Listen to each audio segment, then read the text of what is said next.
idea es que podamos sacar ideas que puedan servir en esta clase y ustedes con la experiencia que tienen puedan profundizar. Muy bien. El día de hoy vamos a desarrollar imputación objetiva relacionada a delitos contra la administración pública. Entiendo que este es un diplomado que recién está iniciando, así que también voy a dar un marco general sobre delitos contra la administración pública.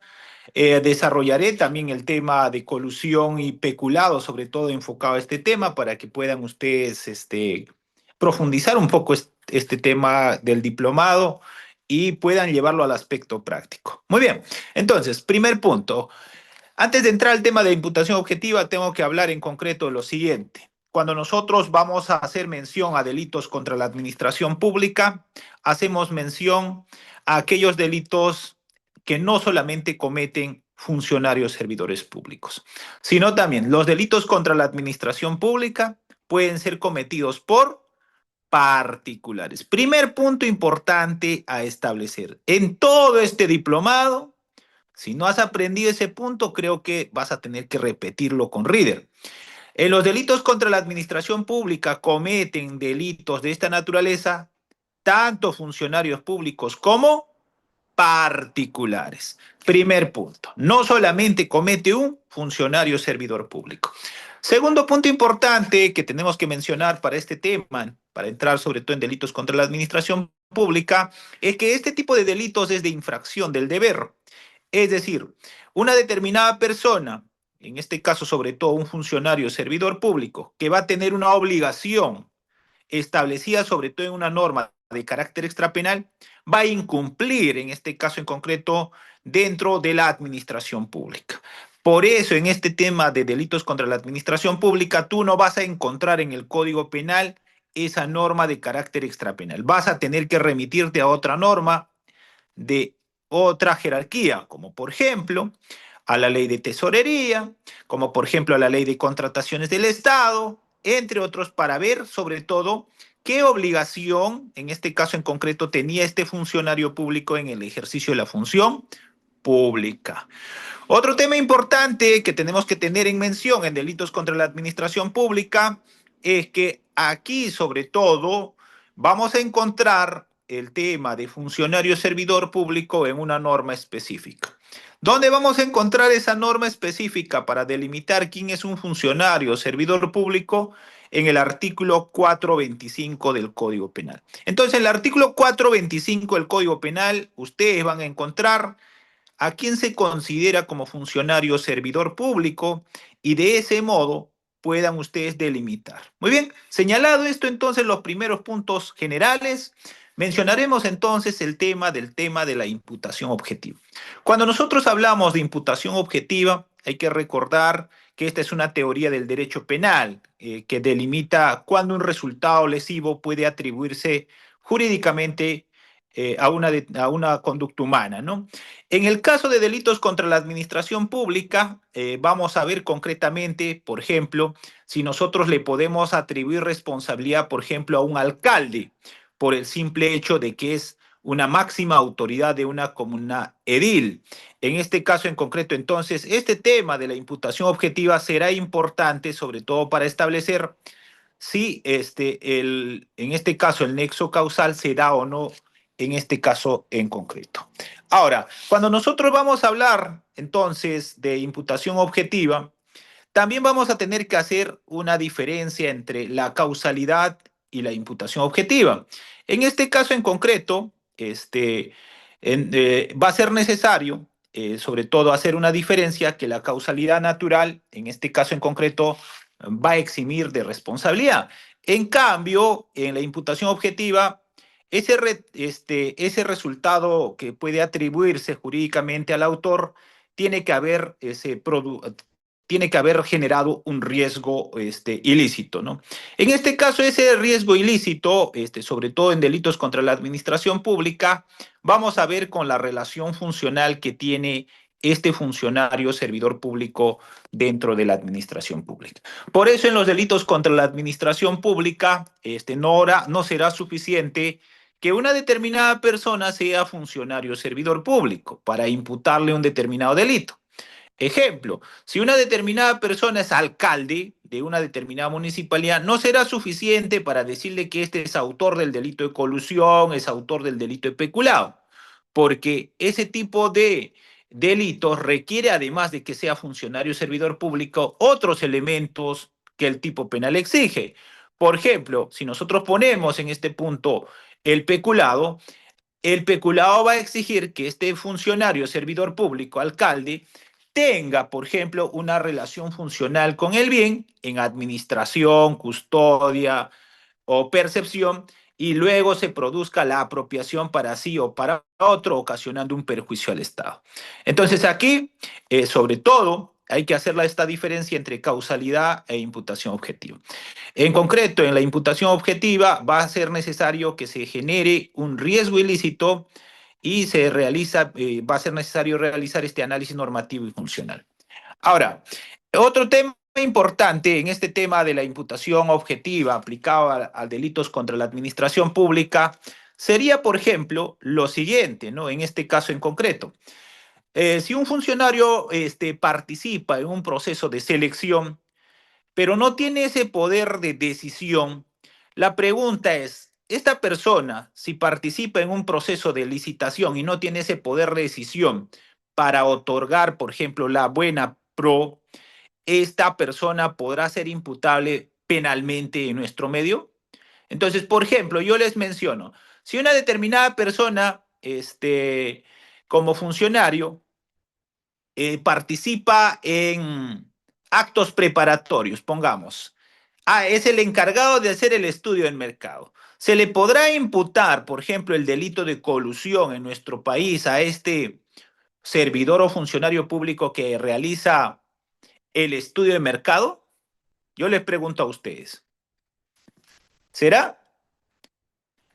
¿Habrá el simple hecho de ser un funcionario público o servidor público que realiza el estudio de mercado en un determinado caso de licitación o proceso de selección, será suficiente para imputarle un determinado delito? ¿Qué dicen ustedes? A ver, ¿qué dicen ustedes? ¿Existe causalidad directa, indirecta? Estoy hablando de algún resultado, ¿no? ¿Cierto? Entonces acá tiene que haber una creación de un riesgo. Pero si yo les digo, por ejemplo, si este cotizador o el que hace estudio de mercado de pronto direcciona, envía, por ejemplo, solamente a Reader la propuesta para que Reader luego sea el único postor y gane la buena pro. Si fuera de ese modo, ¿estaría creando un riesgo o no? Claro que sí, ¿no? En ese caso en concreto, esta acción que ha realizado este cotizador o el que hace el estudio de mercado, sí, pues crea un riesgo. Y además, en este caso en concreto, ocasionaría un determinado resultado. ¿Cuál sería ese resultado nefasto para la administración pública? Por ejemplo, que no exista pluralidad de participantes en ese proceso de selección, ¿correcto? Entonces, aquí tenemos que ver sobre todo hay que ver que esa creación del riesgo ocasione un determinado perjuicio. Y quiero poner un paréntesis, chicos. En los delitos, por ejemplo, de colusión, en los delitos como, por ejemplo, de negociación incompatible, que viene a ser los delitos de ranking, sobre todo que la Fiscalía hoy en día imputa, en cualquiera de las etapas del proceso de contratación estatal, esto viene a ser actos preparatorios, procesos de elección o incluso ejecución, puede darse estos delitos. Es decir, si nosotros hacemos mención a actos preparatorios, estamos hablando del estudio de mercado, estamos hablando de la elaboración del expediente técnico. Si nosotros hablamos del proceso de selección, estamos hablando concretamente ya de la etapa netamente de admisión de la propuesta técnica, de la propuesta económica. Y nosotros estamos hablando de la fase de ejecución cuando ya una vez otorgado la buena pro, el encargado del área usuaria que recibe el bien o el servicio o el producto, no hace esa verificación con los requerimientos que se ha realizado. Entonces, no se sorprendan de que la Fiscalía les pueda imputar un delito de colusión en actos preparatorios, en proceso de selección o incluso en la etapa de ejecución. Pero cuando hablamos de colusión también hay que tener claro, más adelante lo mencionaré, existen dos tipos de colusión. Hay una colusión simple, que simplemente es ponerse de acuerdo, es esa concertación, y por otro lado va a haber una colusión agravada que va a requerir, además de esta concertación, una defraudación. Muy bien, hasta aquí chicos, a ver, pónganme ahí, yo estoy con el celular, yo ni siquiera lo veo a Reader lo que comparte. Pero bueno, ahí vamos. Hasta aquí, ¿está quedando claro? ¿Sí o no? A ver, no sé cómo es utilizar este celular con esto, pero dígame, ¿sí? Sí, ¿no? Muy bien. Entonces, aquí sobre todo, para que podamos hablar de una imputación objetiva, tiene que cumplirse ciertos presupuestos. Causalidad, creación de un riesgo jurídico indebido y el resultado nefasto. Entonces, como ejemplo pequeño a este tema de delitos contra la administración pública, podríamos indicar el de los actos preparatorios. El simple hecho de ser cotizador de un proceso de selección no podría llevarme a una responsabilidad. Pero si yo soy cotizador, direcciono ese proceso de selección a un determinado proveedor y en mérito a eso se hace, por ejemplo, el proceso de contratación para que luego gane, ahí sí va a haber, en este caso en concreto, una responsabilidad. Muy bien. Otro caso que podríamos ver, por ejemplo, está referido al alcalde, ¿no? Sobre todo ese es importante. Hemos visto muchos casos donde le imputan al alcalde una responsabilidad. He visto, hoy en día, no se sorprenda, tienen que estar bien preparados ustedes, que la fiscalía está agarrando un delito como si fuera chupete, como si fuera chicle. En este caso en concreto, ¿qué delito creen que está agarrando como chupete chicle, como para ponerlo a todos en el mismo saco?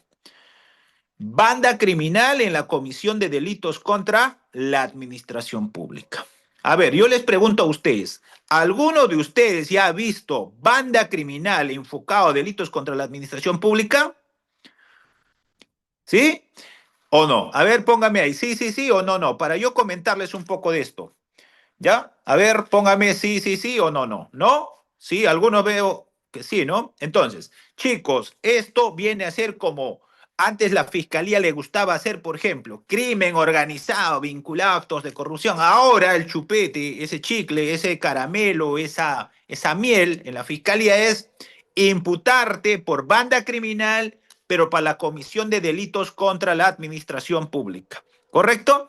Entonces, ahora, en este caso en concreto, que les estoy mencionando, del alcalde, por ejemplo, el alcalde es la máxima autoridad edil de una comuna, ¿cierto? Pero además del alcalde existe una autoridad administrativa. ¿Quién me puede decir quién es la máxima autoridad administrativa en una municipalidad? A ver, muy bien, chicos, el gerente municipal, ¿cierto? Por eso yo digo, si el alcalde, por ejemplo, delega representación al gerente municipal y este es, como dice, el que administra las diversas áreas de la entidad municipal y se encarga sobre todo de que tenga un correcto funcionamiento de la administración pública, entonces tendríamos que ver en este caso en concreto, viendo el tema del alcalde, si el alcalde, por ejemplo, podría estar incurso en un delito de colusión. Yo les pregunto, a ver, vamos a abrir micrófono. ¿Un alcalde podría estar incurso en un delito de colusión si no participa directa ni indirectamente en un proceso de selección? ¿Podría estar o no? Si el alcalde no participa directa ni indirectamente, el que designa a los miembros del comité es el gerente municipal. El que lleva a cabo el proceso de selección son los miembros designados por el gerente municipal. No, normalmente, ahí sí, un punto, un paréntesis. Normalmente el titular de la entidad suele establecer en la gran mayoría de casos la designación de los miembros del comité. Eso sí hay que poner punto entre comillas. Pero no participa en más actos el alcalde. Yo les pregunto, en este caso en concreto, ¿el alcalde habrá creado un riesgo? ¿Habrá creado un riesgo el alcalde? ¿Habrá, en este caso en concreto, un riesgo que haya conllevado a un resultado? en la gran mayoría de casos que estamos viendo a la fecha, chicos, la fiscalía imputa al alcalde como autor del delito de colusión, ¿ya? En este caso en concreto. Pero hay que ver en este caso en concreto también esos tres requisitos que tiene que existir en el tema de la imputación objetiva. Primero, creación de un riesgo jurídicamente desaprobado. Esto quiere decir que debe infringir un deber de cuidado o un deber funcional. ¿Cuál era el deber funcional del alcalde? La fiscalía normalmente menciona su deber funcional es cuidar el patrimonio de la entidad, administrar correctamente los bienes que tiene, entre otros. Ahora, que ese riesgo se haya concretado en el resultado, en este caso como consecuencia del riesgo creado. ¿El alcalde al designar a los miembros del comité habrá creado un riesgo? Chicos, el alcalde cuando designa a los miembros del comité para que lleven a cabo un proceso de selección, ¿habrá creado un riesgo? En mi opinión personal, no, ¿correcto? Y ahora, en este caso en concreto, que el resultado se encuentre dentro del ámbito de protección de la norma, ¿no? Que viene a ser el tercer resultado. Lo que tenemos que ver, sobre todo en este tema de delitos de colusión, negociación incompatible, no es el hecho de que el alcalde es la máxima autoridad. Lo que tenemos que ver es que se cumpla los elementos que exige el tipo penal. Si bien en la colusión puede haber una intervención directa o indirecta, en este caso en concreto, sin embargo, eso no va a ser suficiente. Tendrá que haber indicios que acrediten en este caso en concreto de que este alcalde, como máximo representante de una municipalidad, ha direccionado, por ejemplo, para que se realice una concertación con el proveedor. Yo les pongo un ejemplo. Si en una determinada municipalidad X, el área usuaria, en este caso en concreto, logística, en procesos de menor cuantía o de adjudicación directa que no supera los... A ver, hoy en día, dígame, ¿cuál es el monto que hoy en día pueden hacer contratación directa? A ver, ¿alguien sabe? Pasa los 30.000, ¿cierto? Pasa los 30.000, ¿no? A ver, póngame ahí, pasa los 30.000, ¿cierto? 8 ITs, ¿cuánto es ahorita? Reader, tú que estás con la calculadora, ¿cuánto sale actualmente? 85.000, no. Ese está más o menos 40, 35, 40, ¿cierto? Más o menos. 45.000 me dicen, ¿es cierto eso? ¿45.000? Entre 43.000 a 45.000, doctor. Estamos hablando de 8 UITs. A ver, la UIT creo que está algo de 5.000, ¿no? 5.000. A ver, ¿cuánto está, chicos, la UIT? ¿4.000? No. Eso ya, 4.050 está, no, está algo de 5.000. 5.350, doctor. Ya, por eso multiplíquenlo por 8. Ya, ¿cuánto nos sale? Yo les quiero poner un ejemplo para que vean si en este caso en concreto habría o no, por ejemplo, en lo que estamos comentando. A ver, más o menos 37 por ahí, ¿o pasa?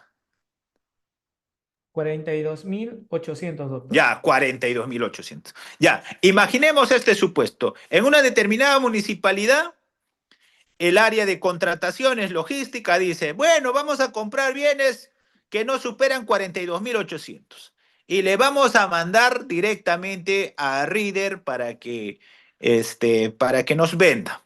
Y Reader es el ferretero, pongamos ferretero. Y nosotros le decimos, ¿sabes qué? Necesitamos fierro que no supere los 42.800, ya hasta 40.000. Si yo, como área usuaria, hago eso, le mando solo a Reader, como quien dice, este es mi casero, ¿no? Voy a comprar solo de él. Yo les pregunto, ahí, en ese acto, ¿habrá delito de colusión? Si el área usuaria simplemente manda a Reader las cotizaciones y lo compra y no hace la pluralidad, no manda a todo el mundo para que se enteren que está comprando X municipalidad, y estamos hablando de adjudicación directa, ¿no? 8 menores de 8 IT, es decir, compra directa. La respuesta es sí. Por más que en este caso en concreto no supere los 42.800, si se direcciona solamente a una determinada persona, ahí puede haber indicios de colusión, ya sea colusión simple o colusión agravada. Imagínate, pues, en vez de sacar en este caso, un proceso de contratación, no sé, por 200.000, lo han fraccionado. Lo vamos a comprar cada mes, 20, 20 fierritos hasta 40.000, ¿ya? Pero lo que no estamos haciendo es, no estamos dando pluralidad de postores, ¿no? En este caso en concreto. Así que chicos, en ese supuesto que le estoy diciendo, incluso ahí podría haber colusión. ¿Qué tendría que haber hecho el área de logística? El área de logística debió enviar a más proveedores, cotizar con otros proveedores, en este caso en concreto, para que no se dé esa concertación. Pero para ponerlo un poco más complejo, imagínate que en ese caso en concreto el proveedor Reader le dice, ¿sabe qué? Ustedes de logística, no se preocupen, sigan mandándome a mí la cotización y yo les voy a dar su comisión, ¿ya? Ustedes son los que tienen que mandarme de acuerdo a lo que me manden las cotizaciones, los requerimientos, yo les voy a dar. Y por ahí sale uno que dice, oiga, ¿sabes qué? El más vivo le dice a Reader, ¿sabes qué? El alcalde está pidiendo. Para seguir trabajando tienes que dar un monto. Yo les pregunto, si fuera así la imputación, ¿el alcalde estaría incurso en el delito de colusión o no? En ese caso en concreto, ¿el alcalde ya estaría en el delito de colusión? Es más, en ese caso en concreto, todavía hay algo más. Y por ahí dice, allá, el alcalde está metido en esto, entonces le vamos a meter banda criminal para la comisión de delito de colusión con fraccionamiento de compras. Chicos, aquí va a ser importante justamente lo que estamos comentando. ¿Cuál es el riesgo jurídicamente desaprobado, en este caso ejecutado por el alcalde? ¿Cuál va a ser? La conducta debe infringir un deber de cuidado o deber funcional. ¿El alcalde en algún momento intervino acá? ¿El gerente habrá intervenido pues en la designación tal vez de los trabajadores de logística, cierto? Si logística fue la que envió las cotizaciones, el alcalde, como les he dicho, es un representante político, pero no es el encargado administrativo de una entidad. Por eso, cuando van a defender este tipo de casos, lo que tienen que ver es el MOFI-ROG. La fiscalía les va a decir la ley orgánica de municipalidades, sí, pero esa es una norma genérica, macro. Aquí lo que tenemos que ver es función específica. ¿De quién era la función específica? Yo les pregunto, en el delito de colusión se requiere dos partes. Se requiere a este funcionario y a este particular. ¿Por qué? Porque el delito de colusión es un delito de encuentro. Muy bien. Un delito de encuentro donde tiene que haber dos participantes. Por un lado, el particular y por otro lado, el funcionario o servidor público que teniendo esa relación funcional realiza esa determinada conducta. Muy bien. Ahora, pasando a este tema, porque vamos a explicar más adelante el tema de colusión y un poco de peculado. En el peculado es un tipo penal sumamente especial, porque no cualquiera, en este caso, puede cometer ese delito. ¿Por qué? He visto en muchos casos que le imputan al alcalde, al gerente, peculado. El peculado implica que una determinada persona, funcionario o servidor público, debe tener ¿qué? Esta relación funcional, esta facultad de ¿qué? De administrar, de custodiar o de percibir. Si no tiene esas facultades de administrar, custodiar o percibir, no puede apropiarse, ya sea para sí o para otro, bienes o caudales que han sido confiados por razón del cargo. En ese caso en concreto es, si por ejemplo le imputan al alcalde peculado, ustedes lo que tienen que demostrar, esto es así, no es que la fiscalía te demuestre, ustedes tienen que demostrar, por ejemplo, con normas extrapenales, que esa administración de ese bien no estaba a cargo del alcalde, a menos que el alcalde haya tenido el cheque, el dinero. Normalmente, ¿quién es el que administra la plata de la municipalidad. A ver, chicos, ¿quién es el que administra la plata de la municipalidad? ¿Quién administra la plata de la municipalidad? ¿El alcalde? El alcalde tiene ahí en la bóveda, el alcalde dice, hoy día te voy a dar 100 soles área de logística, mañana 20 soles, no sé, parques y jardines. No, normalmente el que va a administrar justamente va a ser el gerente municipal y luego va a haber diversas áreas, ¿cierto? Por eso, en el peculado tienes que buscar el MOF o el ROF donde diga quién tenía esa facultad de administrar, de custodiar o de percibir. Si no había esa relación, no podría ser autor. Lo único que podría ser imputado, ¿qué es? Cómplice.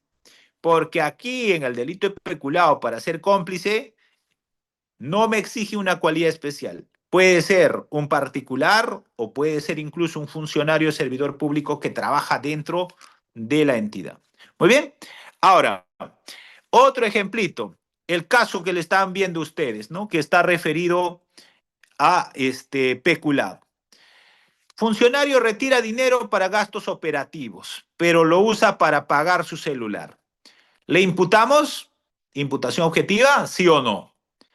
Primero, ¿se desvía el destino del bien público? Claro que sí, ¿no? ¿Sí o no? Sí. ¿Existe riesgo funcional? Sí. ¿Pérdida de qué? De ese dinero. Chicos, hay un tema importante a saber en el tema de peculado. El peculado en nuestro país puede darse desde un sol a millones. Es decir, si un funcionario o servidor público que teniendo facultades de administrar, custodiar o percibir se lleva para sí o para otro bienes o caudales, pongamos se lleva un sol de la entidad, el peculado está materializado. No existe un monto mínimo. Ya en el aspecto procesal, ya cuando está en investigación, ya cuando está sobre todo en etapa intermedia, se puede aplicar este famoso principio que se denomina intervención mínima del derecho penal. Pero yo les pregunto, a ustedes sobre todo, ¿podrá aplicar el fiscal anticorrupción, intervención mínima del derecho penal? En un peculado, por ejemplo, es que se ha llevado 10 soles. Lo vamos a archivar. ¿Podría aplicarlo o no? ¿Podría aplicarlo o no?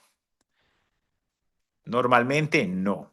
Lo que vamos a ver eso sobre todo va a ser por parte de un juez. ¿Ya? Así que poniendo punto entre comillas, para el peculado en nuestro país, primero, no existe monto mínimo. Es lo mismo llevarse un sol que llevarse millones. Claro, el rango punitivo va a variar.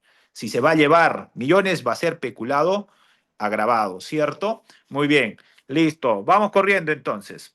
Ahora, también en este caso en concreto, vamos a hablar más adelante del tema del peculado, pero quiero entrar un poco mencionando esto.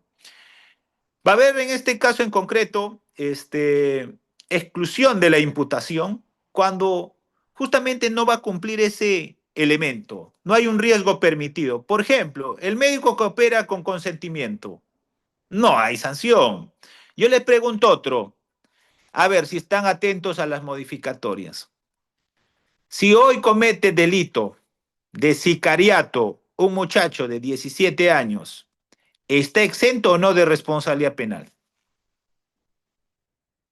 A ver,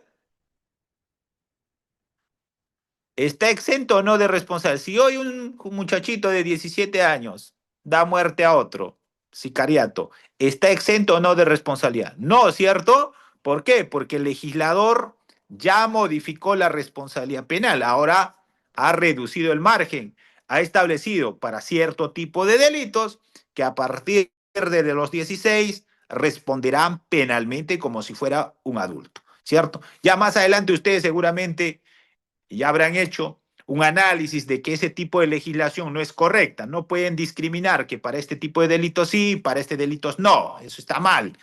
El derecho penal no puede hacer eso, pero ya el legislador lo ha hecho, ¿no? Muy bien. Otro, en este caso en concreto, si una determinada persona, por ejemplo, ve a una persona en el piso y esta persona ya no tiene la actividad cerebral en curso. Y de pronto le dispara, ¡pum, pum, pum! Yo le pregunto, ¿habrá cometido delito esa persona? ¿Una persona comete delito si dispara a una persona que ya está muerto? No, ¿cierto? En este caso no habría ese nexo causal muerte con el disparo que ya realizó posterior al fallecimiento, ¿cierto? Muy bien. Entonces, en este caso en concreto, sobre todo tiene que cumplirse esos requisitos, tres requisitos para hablar sobre todo de la imputación objetiva. Además de ello, su alcance de la imputación objetiva puede ser tanto para delitos dolosos como para delitos culposos y también en delitos de resultado, en este caso homicidio, lesiones, peculado, entre otros, ¿no? Muy bien, entonces, aquí en nuestro país sobre todo, tenemos que basarnos bajo un principio madre, que viene a ser el principio de legalidad, ¿cierto? Solo se sanciona conductas típicas, antijurídicas y culpables, ¿no?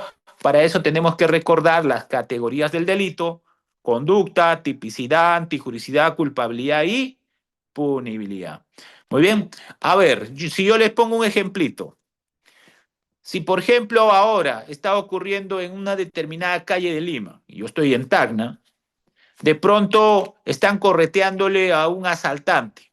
Yo les pregunto, si la policía le dispara a ese asaltante, ¿le podrán procesar a ese policía? ¿Le podrán sancionar penalmente al policía?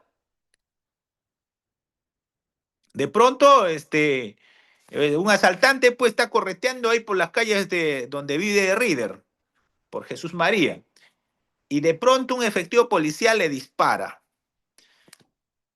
¿Ese efectivo policial podrá ser sancionado hoy en día? No, ¿cierto? No. ¿Correcto? En temas de flagrancia delictiva, ya recuerden, incluso hay una modificatoria que da la facultad a la policía a hacer uso del arma, ¿no? Pero es riesgo, ¿cierto? Es riesgo. Muy bien. Chicos, entonces, en este caso en concreto, cuando nosotros vamos a desarrollar ahora delitos contra la administración pública, hay que recordar lo siguiente. Al inicio yo mencioné que en los delitos contra la administración pública no solamente el investigado viene a ser un funcionario servidor público, sino también un particular. Yo quisiera ahora que ustedes me digan, alguien que me diga por micrófono, a ver, ¿en qué delitos va a participar, por ejemplo, un particular cometiendo un delito contra la administración pública? El más clásico. A ver, yo les pongo un ejemplo. Si yo estoy manejando mi carro y de pronto me tomé un par de cervezas y me interviene la policía y yo le digo, jefe, ¿sabes qué? Me he olvidado traer mi licencia. Toma para tu lonchecito 100 soles. ¿Quién ha cometido el delito? ¿El policía o el particular? ¿Quién ha cometido el delito? ¿Quién ha cometido el delito, chicos? ¿El policía o el particular? El particular. Un claro ejemplo para mencionar que los delitos de corrupción de funcionarios no solamente comete un funcionario servidor público, sino también puede cometer un particular. Por eso, cuando hablamos de corrupción, creo, en mi opinión personal, tiene que ver con valores morales, no con formación académica, no, nada tiene que ver con estatus económico, nada. Lo que tiene que ver es con valores morales. Y si nosotros queremos reducir los actos de corrupción, lo primero es que nosotros como ciudadanos tenemos que poner el alto. Ese es el primer paso que podríamos hacer. Ahora, díganme ustedes un ejemplo de un delito donde se requieran dos para su comisión. O sea, no puede cometer uno solo, en este caso en concreto. Tiene que haber una intervención de dos personas. ¿Qué delitos serían delitos contra la administración pública? A ver, el delito es de colusión. Es un delito de encuentro. En ese caso en concreto, no se puede investigar, procesar, menos sancionar solamente al funcionario servidor público. Pero aquí les pongo un ejemplo. Tercero, Si, por ejemplo, pongamos así, yo estoy conduciendo mi vehículo, de pronto el policía me para y me dice, mira, caíste, hijito. Y justo ese día no le había pasado revisión técnica a mi vehículo. Ejemplo. Y me dice, son 2 rositas. Y yo le doy las 2 rositas. Y luego más adelante sale una grabación fílmica. Sale un video, justo estaba grabando pues el poste. ¿Qué delito es esa? ¿Qué delito es esa? ¿Qué delito? El policía me interviene, me dice, oye, los documentos no tengo. Y yo le dice, ¿cómo es? 2 rositas. Ya, yo le doy las 2 rositas. De pronto hay una grabación fílmica donde ve justamente que lo estoy entregando. Y de pronto se entera la Fiscalía Anticorrupción. ¿Qué delito es? Va a ser un cohecho pasivo propio, ¿no? Ahora, ustedes saben cómo podrían librar, en este caso en concreto, al particular, o los dos se van a irse. A ver, ¿qué harían ustedes? Micrófono primero. ¿Qué harían ustedes si el particular, ya no voy a poner Henry, Reader, le dice, yo quiero contratar el estudio jurídico Udiápolis, yo he sido el del carro, y les dice, no, no me interesa cuánto me van a cobrar. ¿Cuál sería la estrategia que ustedes plantearían en este caso en concreto? ¿Mm? ¿Cuál sería la estrategia? ¿Cuestionarían el video? Claro, el primer punto. Pero hay algo que podrían hacer. Con la declaración de quién creen que va a sancionarse al policía. Con la declaración de quién creen que va a sancionarse. ¿Bastará el video para que exista condena? ¿Bastará el video? El video habrá visto el billete, el video habrá visto las rositas, el video habrá visto por qué lo entregué o por qué lo entregó Reader las rositas. No, ¿cierto? Aquí viene el tema. Y esto ya es cancha, como digo, experiencia. Cuando se les presente de este modo un caso de encuentro sobre todo, y la fiscalía quiera llevarse a los dos, hay una salida. ¿Cuál es la salida? Si no habla el particular, el otro no va a poder ser condenado. Tiene que ser primero condenado el particular para que luego sea como testigo impropio y ahí sí viene la condena para el funcionario. Entonces, ¿qué podrían hacer en este caso en concreto ustedes? Si ustedes defendieran al particular, ¿cuál sería la recomendación que tendrían que dar? ¿Cuál sería la recomendación? Primero, guardar silencio. Pero ¿qué hacen muchos abogados? Primero le hacen hablar. No suelten la información si no van a obtener el beneficio. ¿Ya? No suelten la información si no van a obtener beneficio. ¿Cuándo creen que van a obtener beneficio? ¿Cuándo tienen que hacerle hablar a tu cliente? Solo en el supuesto de confesión sincera. ¿Y cuándo se dará confesión sincera? Cuando el caso está armado, cuando el caso está sólido, cuando el caso te va a llevar concretamente a una condena. Ahí sí puedes decir, ¿sabes qué, fiscal? Voy a hablar bajo los alcances de la confesión sincera cómo ha ocurrido este hecho. Y ahí sí, chicos, tiene un beneficio de 1/3 de la pena. Pero para el tema de la confesión sincera, tiene que haber pasado las 24 horas. Cuando digo las 24 horas, ¿a qué me estoy refiriendo? Tiene que haber pasado las 24 horas. ¿A qué me estoy refiriendo? A flagrancia delictiva, ¿no? En este caso en concreto. Nunca le hagan declarar a su patrocinado, en mi opinión personal, dentro de las 24 horas. Dentro de las 24 horas la fiscalía no tiene todavía nada. ¿Ya? Recién está programando diligencia, recién está haciendo algunas cosas y ya quieres hacerle hablar. No, primero tendrías que decir qué es lo que tiene la fiscalía hasta ahora para que mi patrocinado hable. Por eso, recomendación, chicos, si tú quieres que hable tu patrocinado, revisa primero los actuados, ve si la información a este estadio ya es sólido o no, y luego decide si va a hablar, pero tiene que hablar bajo la figura de la confesión sincera.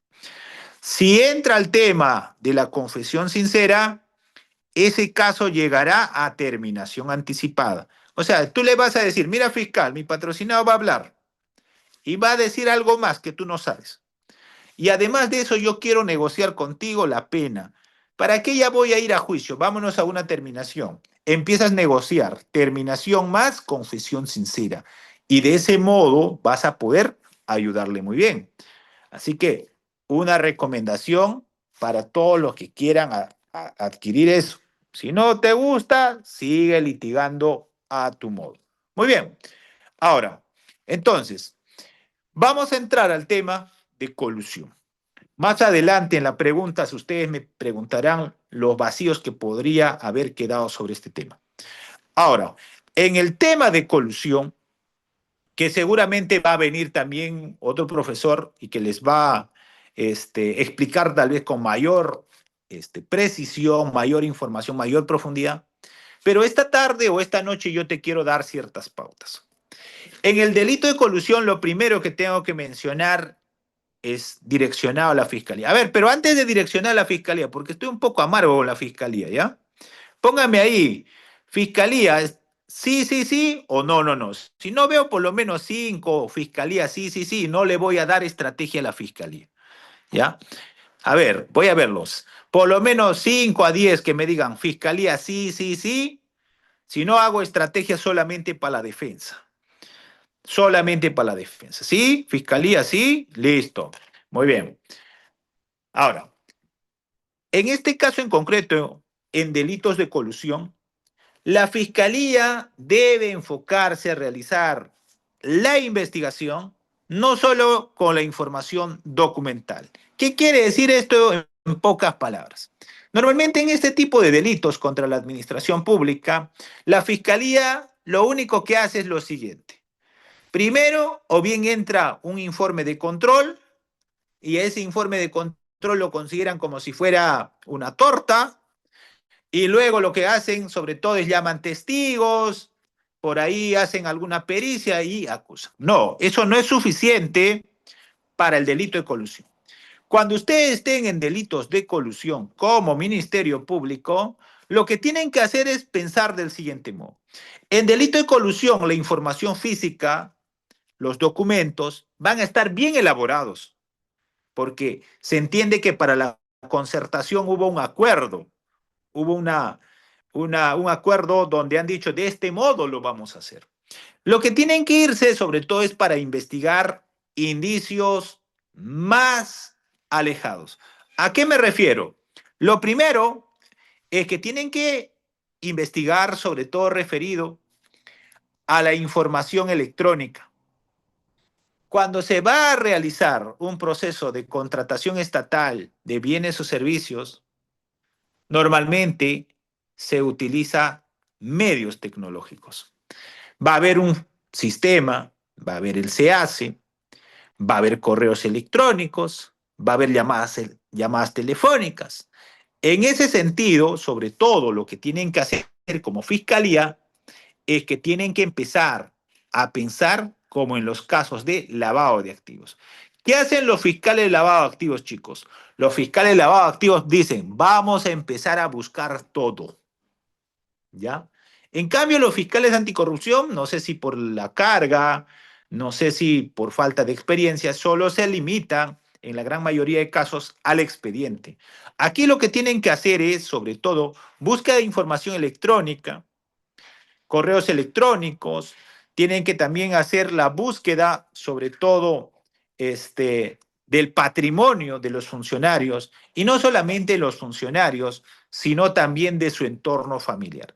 Los funcionarios o servidores públicos que participan en un determinado proceso de selección, sobre todo, y que están coludidos, no van a pedir algún beneficio en nombre propio. Eso ya les digo por experiencia. Normalmente lo van a hacer para su entorno familiar, patrimonio a la hija, patrimonio a la esposa, no sé, a la tía, y empieza a detectarse. Ahora, en los temas de colusión, es viable practicar técnicas especiales de investigación. ¿Qué quiere decir? Puedo hacer un agente encubierto, un agente especial, para que me brinde información. Por eso, el delito de colusión implica armar caso en mérito a indicios. Otro, por ejemplo, yo no he visto mucho en temas de colusión, los fiscales no piden ¿qué? No piden el movimiento migratorio. Pero no estoy refiriéndome simplemente al movimiento migratorio que me diga que ha salido de Perú a Chile, de Perú a Argentina o de Perú a Brasil. No. Lo que quiero saber es por qué medio ha salido esta persona. Para ver sobre todo qué, chicos. ¿Para qué creen que debo pedir el movimiento migratorio con detalle? Que me diga por qué medio ha salido o por qué control fronterizo ha salido. ¿Para qué me sirve eso? ¿Para qué me sirve, chicos, eso? ¿Alguien? ¿Para qué me sirve saber el control fronterizo de migraciones? No es para fuga, no solamente es para fuga, es para saber su bolsa de viaje, ¿ya? Es para saber su bolsa de viaje. Una cosa es salir, por ejemplo, de acá de Tacna puedo salir a Chile a pie, pero en mi movimiento migratorio, si yo veo, va a decir salió a Chile, pero no va a decirme si salí por vía terrestre, salí por vía aérea o salí por vía marítima. Entonces, para saber su bolsa de ingreso-egreso, cuánto gastó, por ejemplo, la Fiscalía Anticorrupción debería empezar a buscar movimientos migratorios por control fronterizo. Esto también es para lavado de activos. En lavado de activos también los fiscales dicen, mándame el reporte y no saben cuánto ha gastado en bolsa de salida o en este caso cuánto ha invertido esta persona, por ejemplo, para salir a Chile, a Brasil, a Argentina, a Bolivia, no sé. Entonces, importante. Dos, los celulares. Aquí los fiscales lo que tienen que hacer, sobre todo en temas de colusión, es incautar los equipos celulares. Para eso lo que tienen que hacer es pedir allanamientos al juez. Y cuando realicen el allanamiento, en este caso en concreto, al domicilio, no solamente van a llevarse el equipo celular del investigado, sino tienen que, de cierto modo, también cotejar si otros equipos del entorno familiar han sido utilizados o no por esta persona. Tercero, equipos electrónicos que vienen a ser computadoras, laptops, tablets, entre otros. O sea, si tú quieres buscar indicios de colusión, no lo vas a encontrar en el documento. Los indicios de colusión lo vas a encontrar periféricamente, ¿ya? Por ejemplo, otro, el tema de las llamadas telefónicas. Pero no solamente es el reporte, que Henry llamó a Reader a las 5 de la tarde. No, no basta eso. Lo que tienen que pedir es con geolocalización. Es decir, que me identifique de dónde a dónde llamó, para poder establecer si esa persona estaba cerca, tenía contacto o no. No solamente necesito llamó o no, sino además necesito tiempo de llamada y su geolocalización. ¿Para qué? Justamente para luego, con todos esos indicios, yo pueda armar. Este señor se comunicaba desde tal lugar a tal punto, por tal periodo, y justo en ese periodo se estaba llevando a cabo un proceso de contratación. Muy bien, ¿cómo lo van a hacer? Tienen que sacar una disposición fiscal y pedirlo. Pues, ¿a quién lo van a pedir? Lo van a pedir, ¿a quién? A las empresas de telecomunicaciones. Su celda, eso, y su ubicación de dónde salió esa llamada telefónica, ¿no? Muy bien. Y además de eso, tienen que ver el levantamiento del secreto bancario, sobre todo de esta persona, y su entorno familiar, chicos. Si ustedes son fiscales, no se centren simplemente en el funcionario. Tienen que ver su entorno familiar. Yo creo que hasta el cuarto grado. Como testigo, cítenle. Díganle, ¿Qué bienes tiene a su nombre? ¿Dónde trabaja? ¿A qué actividad se dedica? ¿Cuánto percibe? Y van a ver en algunos casos que su patrimonio no justifica. Y va a decir, entonces, ¿con qué ingreso usted compró ese bien? Ah, es que mi cuñado me dijo que yo saque eso, que mi familiar era el funcionario, ¿ya? Así que la búsqueda de la información es más específica en temas de colusión a través de indicios. Otro, los famosos correos electrónicos. Chicos, en las instituciones públicas, normalmente, las invitaciones de las ofertas, como les estaba mencionando, se hace a través de un correo institucional. Entonces, ¿qué tienen que hacer ahí la fiscalía? La fiscalía podría pedir al juez un levantamiento de esos correos electrónicos. ¿Lo hacen? A ver, yo les pregunto, chicos, ¿lo hacen en la práctica? La fiscalía pide al juez para que levanten el correo electrónico y los peritos puedan interceptarlos. No, yo no he visto a lo menos donde en un determinado caso me diga, mira, acá están los correos electrónicos con los cuales se ha comunicado, o acá está la geolocalización, las llamadas, el tiempo. No lo hace, ¿correcto? Ahora, como les he dicho, si es un delito de encuentro, colusión, ¿creen que el funcionario va a concertarse en el lugar que estuvo? Si estamos viendo un caso, pongamos de Ancash, ¿creen que en Ancash va a producirse la concertación? No, lo más probable es que esa concertación sea producida en otra ciudad o incluso en el extranjero, ¿ya? Tienen que pensar de ese modo, ¿ya? Porque va a ser una reunión clandestina, clandestina, ¿no? Ahora, además de eso, deberían empezar a qué? Si ya eres un fiscal un poco más, como dice, con mucha más experiencia, quieres ver bienes, si ese señor tuvo incremento de su patrimonio o no en mérito a ese proceso de contratación, también tendrías que pedir informe a la SUNAT. Para eso, también tendrías que pedir autorización judicial para el levantamiento de la reserva, ¿no? Ahora, y además de eso, ¿qué puedes hacer en este caso en concreto? Puedes sacar una disposición ordenando que todos los juzgados de paz a nivel nacional y notarías te informen si esa persona tiene bienes a su nombre. Yo les pregunto, si yo compro un terreno de Reader, ¿yo tengo que ir necesariamente a la notaría?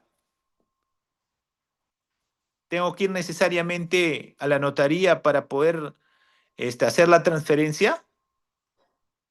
Si yo compro un terreno de Reader o de ahí, no sé, de cualquiera de ustedes, ¿tengo que ir directamente a la notaría? ¿Qué pasa si yo firmo un documento privado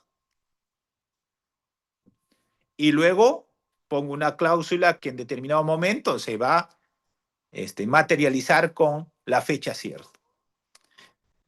¿Mm? ¿Sí o no?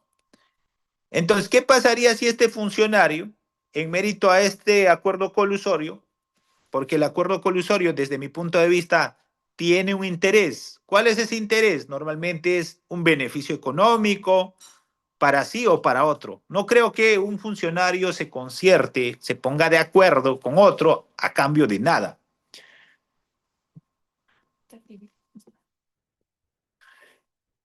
Yo les pregunto a ustedes, chicos, ¿alguien podría concertarse con otra persona sin conocerlo? ¿Ustedes podrían concertar, ponerse de acuerdo conmigo sin conocerme? Es algo imposible, ¿cierto? Porque para que exista esta concertación, este acuerdo colusorio que va a defraudar los intereses del Estado, tiene que haber un contacto. A lo menos pienso así. Yo no me puedo concertar con alguien que yo no conozco, es imposible.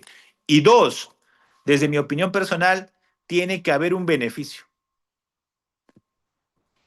¿Creen que este funcionario, por la praxis, va a concertarse a cambio de nada? Ah, porque, es porque el Reader me cae bonito y ahora tiene lentes azules, ojos verdes y por eso lo voy a favorecer, ahora lo voy a, voy a hacer que su propuesta económica técnica llegue y gane. Siempre va a haber algo a cambio.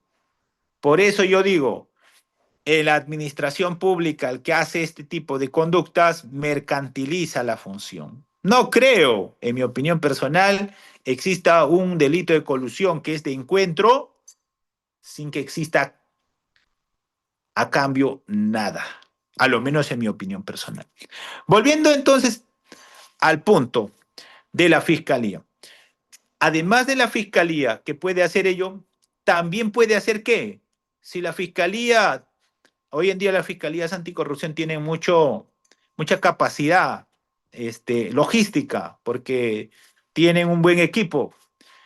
Pueden incluso establecer agentes especiales, agentes encubiertos para descubrir el modus operandi. Y además de eso, ¿qué pueden llevar en temas de colusión? La fiscalía puede citar, por ejemplo, como testigo técnico al personal de OCE. ¿Lo hace? ¿Alguien hace? ¿Alguien hace? ¿Alguien cita al personal de OCE? ¿Alguna vez les ha citado alguien? ¿Algún fiscal? Al de OCE. Está ahí la institución. Ellos son los que ven a diario los procesos de contrato. ¿Por qué no los citan como testigos expertos para saber cuál era el procedimiento correcto que tenían que haber llevado en este caso en concreto? ¿Mm? No, los informes no sirven, pues hay que ponerlo como testigo, que venga, que declare y luego un pequeño informe más, como quien dice, para cerrar. Muy bien, listo. Ahora, me voy a la defensa. Más o menos eso es lo que tendrían que hacer para poder buscar información y decir hubo una concertación. ¿Ya? Hubo un acuerdo colusorio. Pero desde la defensa lo que vamos a ver en este caso en concreto es distinto. Desde la defensa vamos a buscar siempre el corazón. ¿Existe o no indicio, no estoy hablando de prueba, primero del contacto de mi cliente, imagínate el funcionario, el particular con el otro? ¿Existe o no indicio de contacto? Ejemplo, señor, no existe llamadas telefónicas. 2, no existe correos electrónicos. 3, no existe ninguna comunicación. 4, no existe indicio específico de la concertación.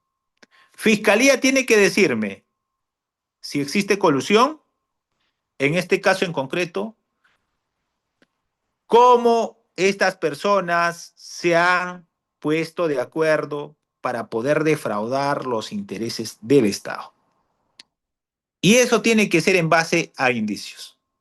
O incluso debería darme esa respuesta de dónde se hizo el acto colusorio. Muy bien. Y el tercero que habría que ver en temas de colusión es sobre todo que esa conducta era dolosa.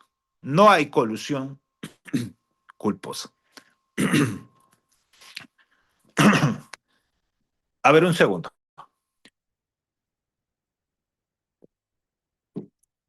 Muy bien. Volviendo a esto, entonces, para la defensa es lo siguiente.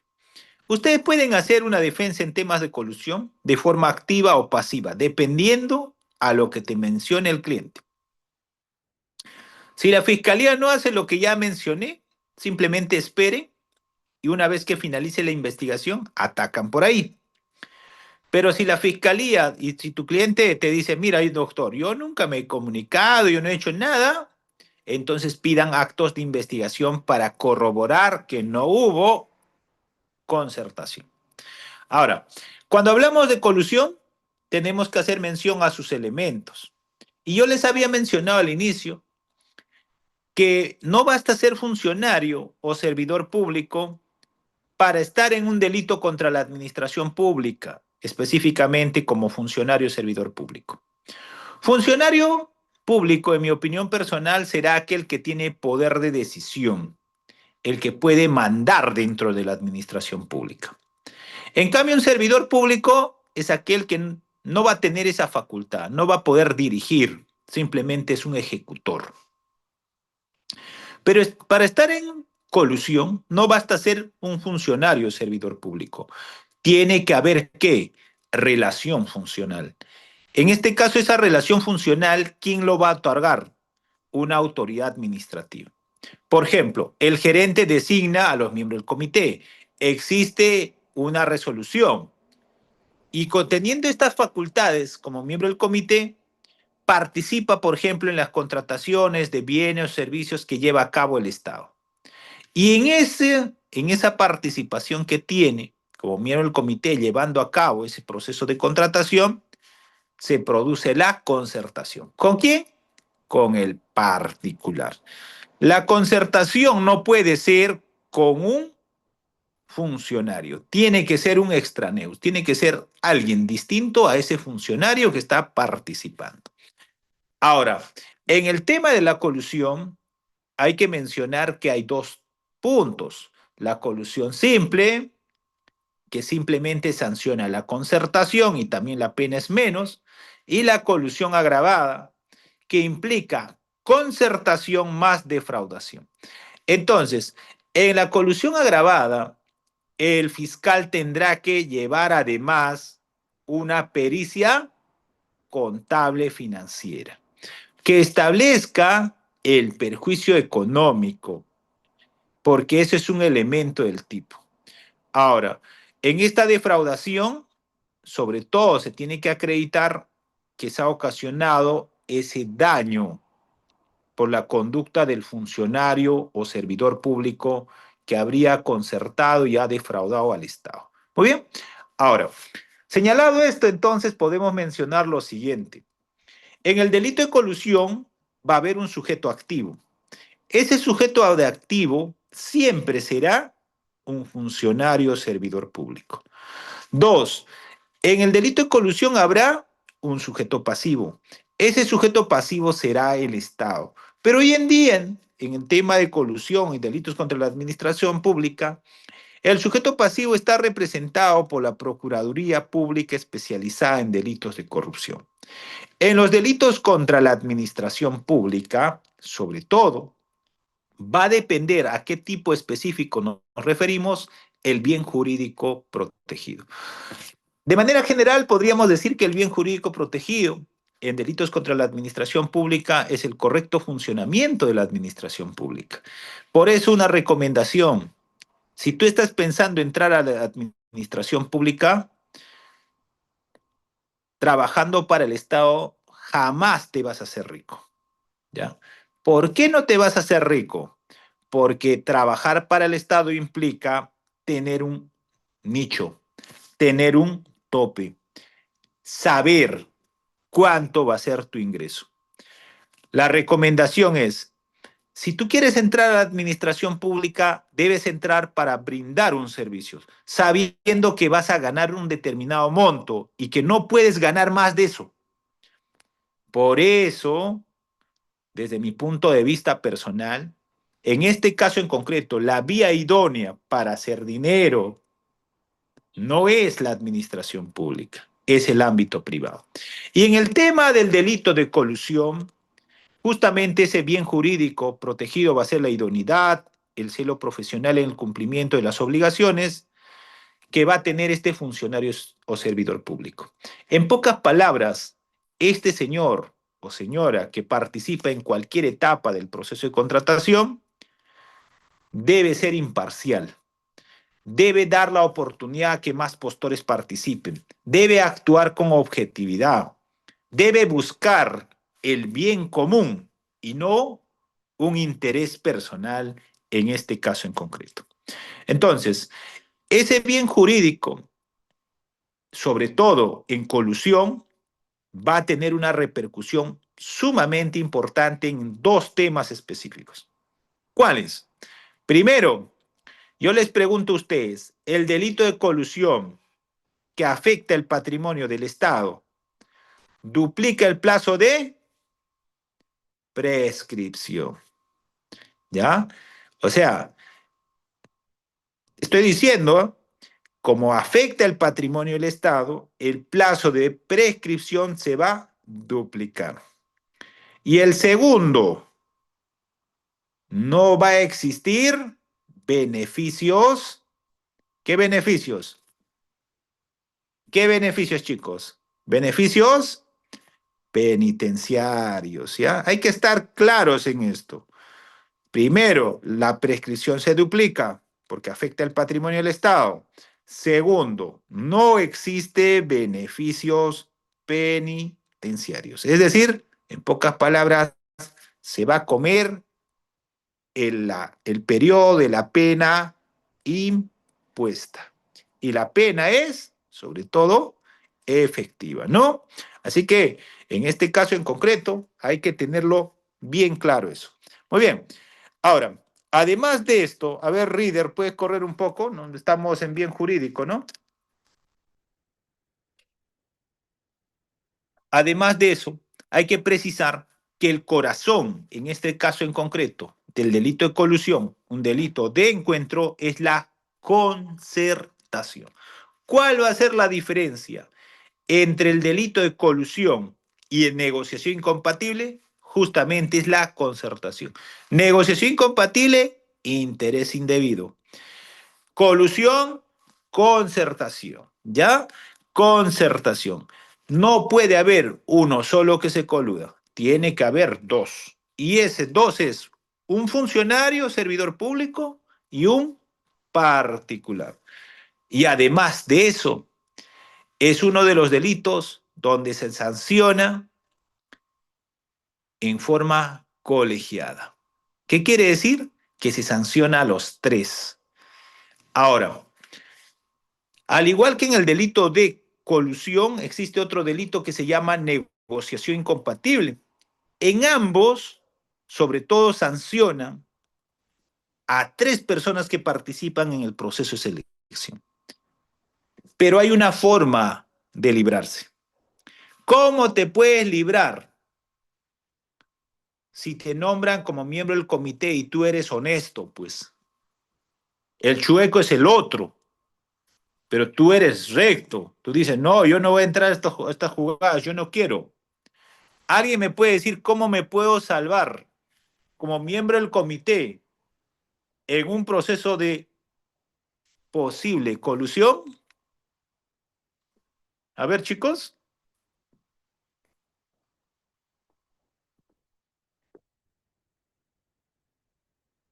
Claro, hay que dejar constancia en acta de la disconformidad. Si tú no dejas eso, estás avalando todo lo que están haciendo los demás. Cuidado, ¿eh? No, es que yo solamente metí el derechazo. Los demás se han encargado de calificar. No, no, no. Hay dos momentos claves, sobre todo para los miembros del comité. ¿Cuáles? La apertura de los sobres. Son dos sobres sobre todo. Estamos hablando de un proceso de elección normal. Propuesta técnica y la propuesta económica. Si tú, miembro del comité, eres calichín, como, ¿qué dijo Castillo en el juicio Reader? ¿Qué dijo? ¿Qué dijo de los calichines? ¿Algo dijo? ¿Qué dijo Reader? ¿Reader está ahí? Sí, doctor, sí, sí me encuentro, doctor. ¿Qué dijo Castillo en su juicio? Hasta los cachimbos de derecho saben eso, dijo, ¿cierto? Sí. Así dijo, ¿no? Esto es como para los cachimbos de derecho, pero de los miembros del comité. Si tú no sabes, anótalo. La única forma como te vas a librar de un proceso, de un juicio como miembro del comité es dejando constancia en acta de tu disconformidad al momento de la calificación de la propuesta técnica o económica. Si no haces eso, si no haces eso, ¿dónde lo vas a acompañar? ¿Dónde lo va a acompañar, chicos? ¿Dónde lo van a acompañar? Porque ese tipo de delitos, colusión, negociación, sanciona a los tres. Con lo mismo, lo van a decir, son autores. son autores. Pero tú como buen abogado le vas a decir, oiga, ¿sabe qué? Deja constancia en acta de tu disconformidad. Y el proceso va a continuar, no se va a paralizar, no se va a declarar desierto, continúa.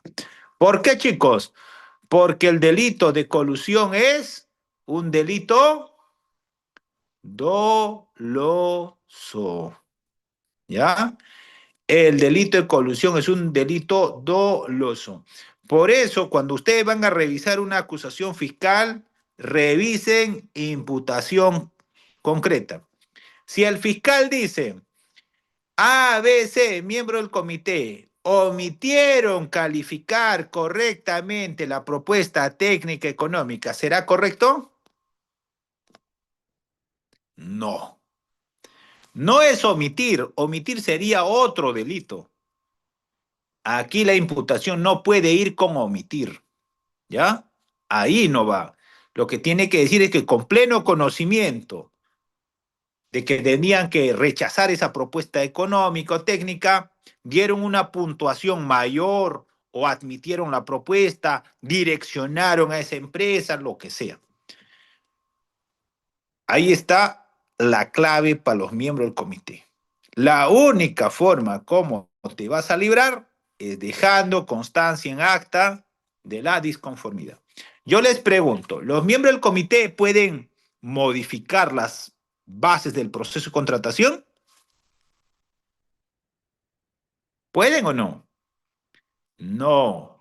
Ellos tienen que consultar al área usuaria. Ya, cuidado. Eso también tienen que saber, pues. Ah, no, es que no hay el producto que estamos queriendo, entonces nosotros lo ponemos. No, chicos. No. El único que tiene que hacer eso es el área usuaria. Para eso tienen que hacer las consultas. No diga, oiga, no hay pluralidad de postores para este caso. Ustedes vean, modifiquen algo, ¿ya? Y luego nuevamente lo vamos a convocar. Muy bien. Entonces, eso es importante saber en ese tema. Siguiente, a ver. Muy bien. Otro tema importante es que es un delito de infracción del deber. A ver, para que entiendan esto. Si yo agarro mi pistola, no, si yo estoy manejando mi carro y de pronto por ahí se mete un choro aquí, y agarro mi pistola y lo digo, ¡pum! ¿Qué teoría voy a aplicar para ese caso? ¿Qué teoría voy a aplicar? Teoría del dominio del hecho, ¿cierto? Ya. Si yo soy funcionario y yo tengo mi obligación de resguardar el patrimonio del Estado, yo tengo la obligación de que se haga un uso correcto de ese dinero dentro de la entidad. Pero, sin embargo, no lo hago. Incumplo lo que está establecido en el ROF, en el MOF o algún documento de gestión interna. ¿Qué teoría aplicó?